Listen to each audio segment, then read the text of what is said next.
عثمان خان نے برسا کی طرف توجہ دی جو ماضی میں بروسا کہلاتا تھا۔ ماضی میں بھی یہ بڑا اہم شہر تھا جسے بعد میں عثمانیوں نے خوب ترقی دی۔ اس شہر کی حفاظت کے لیے رومی فوج نے جان توڑ کوشش کی۔ شہر والے قلعہ بند ہو کر بیٹھ گئے۔ کیسر روم نے منگول حکمراں غازان خان کو ساتھ ملانے کی بڑی تگ و دو کی۔ اپنی بہن کی شادی غازان خان سے کرنے کا اعلان کیا، لیکن یہ تمام کوششیں بے سود ثابت ہوئیں۔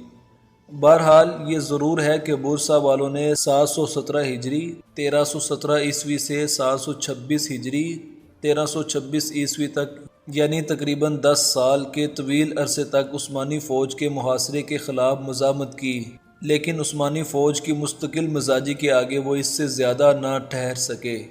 ان کے پاس سامان خورد و نوش بھی ختم ہو گیا اور فاقوں تک نوبت آ گئی۔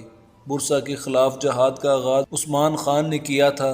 کہتے ہیں کہ وہ اپنی اسلامی مملکت کو تیزی سے وسعت دیتے ہوئے قسطنطنیہ تک پہنچنا چاہتے تھے۔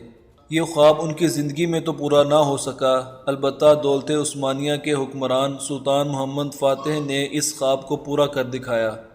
برسا کا محاصرہ طول پکڑ گیا تھا۔ 10 سال کی مدت کم نہیں ہوتی۔ اس دوران عثمان خان علیل ہو گئے۔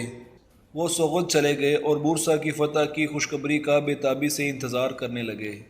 آخر 726 ہجری 1326 عیسوی میں وہ تاریخی دن آ گیا جب عثمان خان کے صاحبزادے اور خان برسا کی فتح کی خوشخبری لیے ہوئے اپنے والد کے پاس حاضر ہوئے۔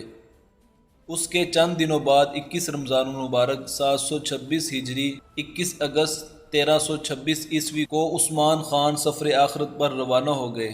ان کی وصیت کے مطابق انہیں بورسا لے جا کر دفن کیا گیا۔ بورسا میں ان کا مزار آج بھی موجود ہے۔